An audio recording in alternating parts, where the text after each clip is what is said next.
Police department மக்கள் வரி பணத்தில் வாழுது இல்லையா? அதே மாதிரி ரெவென்யூ டிபார்ட்மெண்ட் மக்கள் வரி பணத்தில் வாழுது. அதே மாதிரி ஹெச்ஆர்என்சி டிபார்ட்மெண்ட் மட்டும் மக்கள் வரி பணத்தில் இல்லை. இது பரவலாக தவறான கருத்து இருக்கு. அது எந்த வரி பணத்துனா கோயில் மேலே வரி போடுறாங்க. ஹெச்ஆர்என்சிக்காரங்க கோயில் மேலே வரி போடுறாங்கன்னா எவ்வளோ வரி போடுறாங்க ஒரு வருஷத்துக்கு அப்படின்னா, சென்ற அரசாங்கம் 340 கோடி ரூபா போட்டிருக்காங்க. சென்ற அரசாங்கம் யாருன்னு உங்களுக்கு தெரியுமில்ல? அந்த அரசாங்கத்துக்காரங்க 340 கோடி ரூபா போட்டிருக்காங்க இந்து கோயில்களுக்கு மட்டும். This is on record. அப்போ உங்களுக்கு இன்ன வரைக்கும் கோயில் மேலே வரி போடுறதே பிரஸுக்கே தெரியலை, மறைச்சிருக்காங்க. கோயிலில் வரி போட்டுக்கிட்டு இருக்காங்க ஒரு தகவல் இன்ன வரைக்கும் 1947லேருந்து நேற்று வரைக்கும் இருக்கக்கூடிய பிரஸுக்கோ போலீஸுக்கோ தெரியலை, மறைச்சிருக்காங்க. அதில் எதுவும் மாற்று கருத்து இருந்தால் நீங்கள் பேசலாம். இப்போ ஆமான்னா ஆமான்னு, பேசலைன்னா ஆமான்னு ஏற்றுக்கிறேன், ரைட். அப்போ மறைச்சிருக்கிறது இப்போ வெளியே வருது, சொல்லிக்கிட்டே வெளியே வர்றேன். மொத்தத்தில் 340 கோடி ரூபா போடுறாங்க. எப்படி வரி போடுறாங்கன்னா, வியாபாரி மாதிரி கோயில்கள் என்ன செய்கிறாங்க, பிஸ்னஸ் கார்பரேட் செக்டார் மாதிரி அவங்க பிரிச்சிடுறாங்க.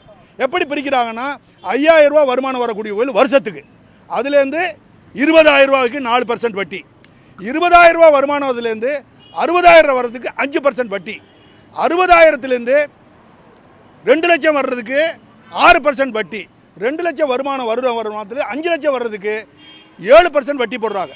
இதெல்லாம் போக 5 லட்சத்துக்கு மேலே வருமானம் வரக்கூடிய கோயில்களுக்கு 12 விழுக்காடு வட்டி போடுறாங்க.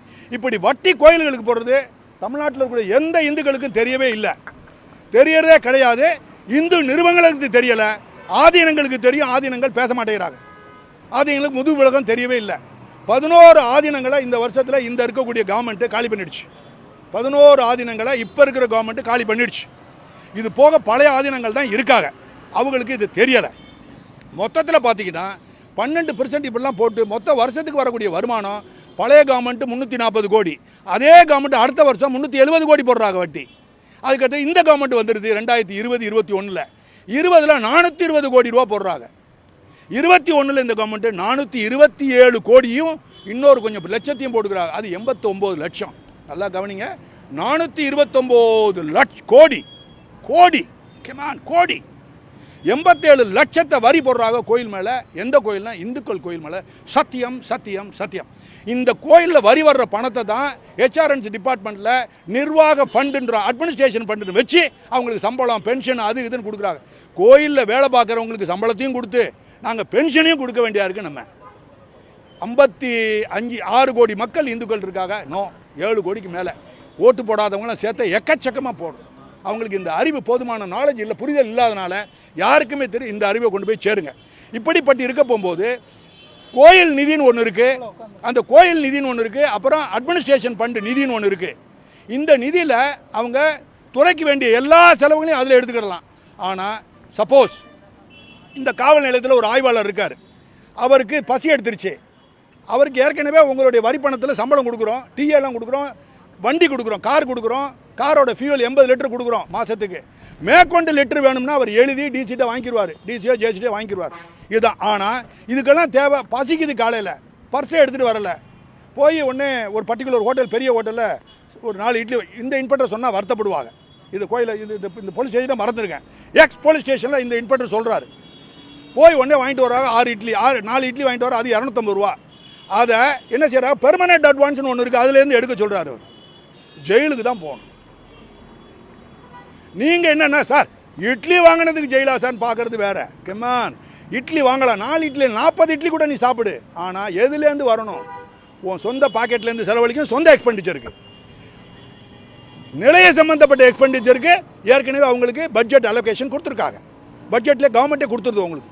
அதே மாதிரி ஹெச்ஆர்என்சியில் தங்களுடைய சொந்த நிர்வாகத்துக்கு வேண்டிய செலவு ஹெச்ஆர்என்சி ஃபண்டுன்னு சொல்லி கோடிக்கணக்கான ரூபா வச்சுட்டு ஒரு வருஷத்துக்கு மட்டும் 427 கோடி ரூபா சார்ஜ் பண்ணியிருக்கீங்க லாஸ்ட் இயர்.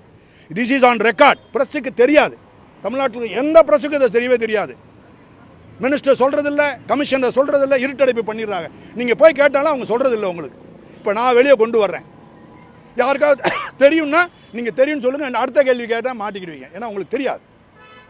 இப்படிப்பட்ட 427 கோடியே 89 லட்ச ரூபா வாங்கிக்கிட்டு அதுக்கு பிறகு என்ன செய்கிறாங்க, அங்கே ஆஃபீஸில் என்னென்ன செய்கிறாங்க, மத்தியானம் சாப்பாடு, லஞ்சு சாப்பாடு, அதுக்கு அடுத்தது டிஃபன், அதுக்கு அடுத்தது ஸ்நாக்கு, அது என்னமோ ஸ்நாக்ஸ்ன்றாங்க, அதில் எழுதியிருக்காங்க ஸ்நாக்ஸா, வாய்த்துலையும் வயிற்றுக்கும் வேண்டிய ஜாமான் இதெல்லாம். அப்போனா பர்சனல் எக்ஸ்பெண்டிச்சர். அது எவ்வளோ பெரிய மீட்டிங்காக இருந்தாலும் சரி, மீட்டிங் இல்லைன்னாலும் சரி. அதுக்கு அடுத்தது வாட்டர் பாட்டில் 2ஆக பிரிக்கிறாங்க. வாட்டர் பாட்டில் கீழே இருக்கக்கூடிய பணியாளர்களுக்கு வாட்டர் கேன், உயரதிகாரிகளுக்கு வாட்டர் பாட்டில். நல்ல வாட்டர் பாட்டில் கொடுங்க, பிஸ்லரி குடிங்க, உன் சம்பளத்தில் குடி. கோயிலேருந்து திருடாத, கோயிலேருந்து கையாடல் பண்ணாத, அநியாயம் பண்ணாத. ஏற்கனவே கோயில் சீரழியுது. பெரிய பெரிய கோயில்கள்லாம் உள்ளே போனால், கோயில் அவ்வளோ பெரிய கோயிலாக இருக்குது, 18 ஏக்கரா இருக்குது, 8 ஏக்கரா கோயில் இருக்குது. உள்ளே போனால் வஸ்திரம் கிடையாது, லிங்கத்தில் நஞ்ச வச்சத்தை போட்டு வச்சுருக்காங்க. அர்ச்சகரை பார்த்தா அவர் கட்டியிருக்க ஆடை நஞ்சு போய் உள்ளே இருக்கிற ஒரு கோமணம் தெரியுது.